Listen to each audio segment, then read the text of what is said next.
हम भारत के लोग भारत को एक संपूर्ण प्रभुत्व संपन्न समाजवादी पंथ निरपेक्ष लोकतांत्रिक गणराज्य बनाने के लिए तथा उसके समस्त नागरिकों को सामाजिक, आर्थिक और राजनैतिक न्याय, विचार, अभिव्यक्ति, विश्वास, धर्म और उपासना की स्वतंत्रता, प्रतिष्ठा और अवसर की समता बढ़ाने के लिए तथा उन सब में व्यक्ति की गरिमा और राष्ट्र की एकता अखंडता सुनिश्चित करने वाली बंधुता बढ़ाने के लिए दृढ़ संकल्प होकर अपनी संविधान सभा में आज तारीख 26 नवंबर 1949 को एतद द्वारा इस संविधान को अंगीकृत, अधिनियमित और आत्मार्पित करते हैं।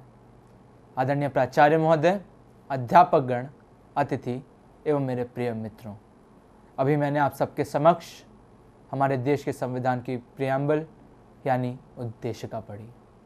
पिछले 15 अगस्त को मैंने आप सबसे वादा किया था कि राजनीति और राजनेताओं पर टिप्पणी स्वरूप एक शब्द भी नहीं बोलूँगा, और आज 26 जनवरी के इस पावन अवसर पर पुनः आप सबसे यह वादा करता हूँ कि जन लोकपाल विधेयक, भ्रष्टाचार, 5 राज्यों में चल रहे विधानसभा चुनाव या फिर थल सेना अध्यक्ष की उम्र को लेकर चल रहे विवाद पर टिप्पणी स्वरूप एक शब्द भी नहीं बोलूँगा।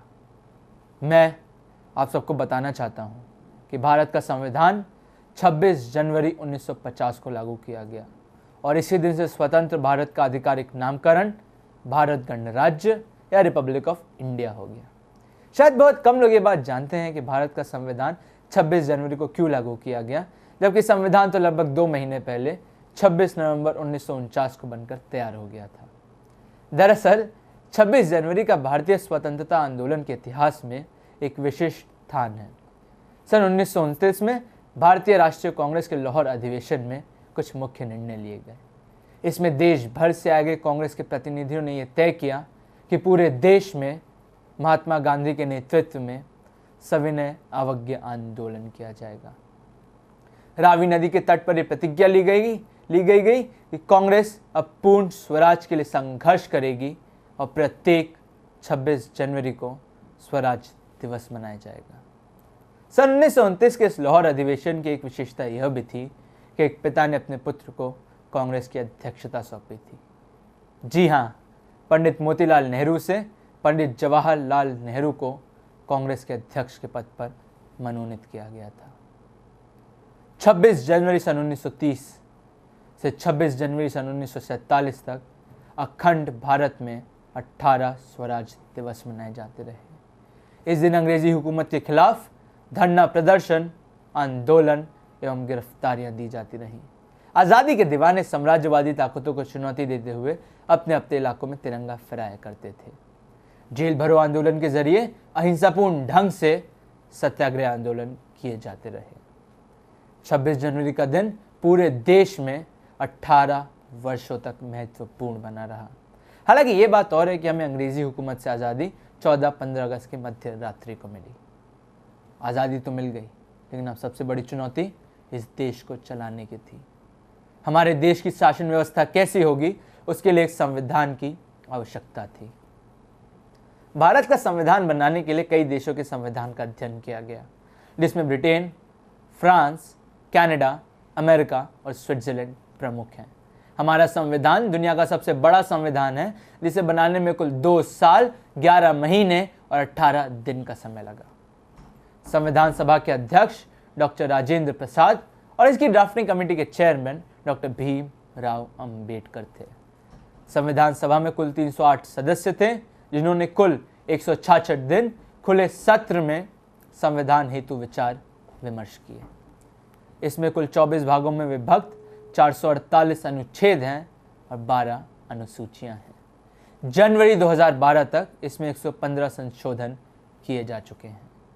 संविधान के निर्माताओं ने इसमें ऐसी व्यवस्था भी दी है कि देश, काल और परिस्थितियों को ध्यान में रखते हुए इसमें परिवर्तन, संशोधन एवं परिवर्धन किया जा सकता है। इसीलिए संविधान के विशेषज्ञ हमारे कॉन्स्टिट्यूशन को पार्टली रिजिड और पार्टली फ्लेक्सिबल भी कहते हैं। भारत अनेकताओं में एकता का देश है, जिसमें विभिन्न धर्म, जाति, समुदाय और संप्रदाय के लोग रहते हैं। हमारा देश प्रजातंत्र होने के साथ साथ गणतंत्र भी है। प्रजातंत्र के मायने हैं जनता द्वारा चुनी गई सरकार। इंग्लैंड, जापान और थाईलैंड जैसे देश प्रजातंत्र तो हैं किंतु गणतंत्र नहीं। गणतंत्र के मायने हैं कि देश का मुखिया जनता अथवा उसके प्रतिनिधियों द्वारा चुना जाएगा, वह वंशानुगत या हेरिडेटरी नहीं होगा। हमारे देश के राष्ट्रपति भी एक इलेक्टोरल कॉलेज के माध्यम से चुने जाते हैं। वह इंग्लैंड के महाराजा या महारानी की तरह देश का वंशानुगत मुखिया नहीं होते। हालांकि ये बात और है कि हमने अपनी संसदीय शासन प्रणाली इंग्लैंड के वेस्टमिनिस्टर सिस्टम से अपनाई है। प्रजातंत्र और गणतंत्र में दो तरह की शासन पद्धति होती है। पहली राष्ट्रपति शासन प्रणाली जो कि यूएसए में है, और दूसरी संसदीय शासन प्रणाली जो कि हमारे यहाँ है। संसद में हमारे मतदान द्वारा चुने गए बहुमत वाले प्रतिनिधि और राजनीतिक पार्टी देश पर शासन करती हैं और बाकी विपक्ष की भूमिका निभाती हैं। अपनी वार्ता में मैंने सबसे पहले हमारे देश के संविधान की प्रियम्बल यानी उद्देशिका पढ़ी, जिसमें भारत को एक सार्वभौमिक, समाजवादी, पंथनिरपेक्ष, लोकतांत्रिक गणराज्य कहा गया।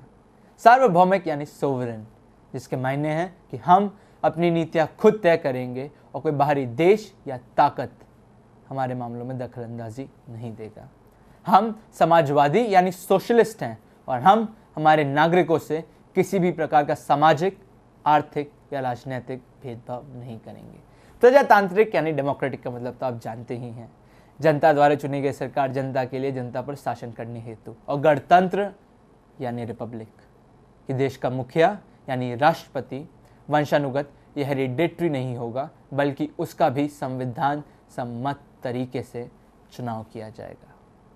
हमारे संविधान में धर्मनिरपेक्ष यानी सेक्युलर शब्द का भी अभिप्राय है कि राज्य का कोई धर्म नहीं होगा, राज्य किसी धर्म को संरक्षण नहीं देगा, किंतु राज्य सभी धर्मों को प्रोत्साहित करते हुए उनमें परस्पर सद्भाव के लिए प्रयत्नशील रहेगा। यह धर्मनिरपेक्ष शब्द सन 1976 में संविधान संशोधन विधेयक के माध्यम से प्रियम्बल में जोड़ा गया। मैं समझता हूं कि अब तक तो आप भली भांति जान चुके होंगे कि 26 जनवरी का हमारे इतिहास में क्या महत्व है।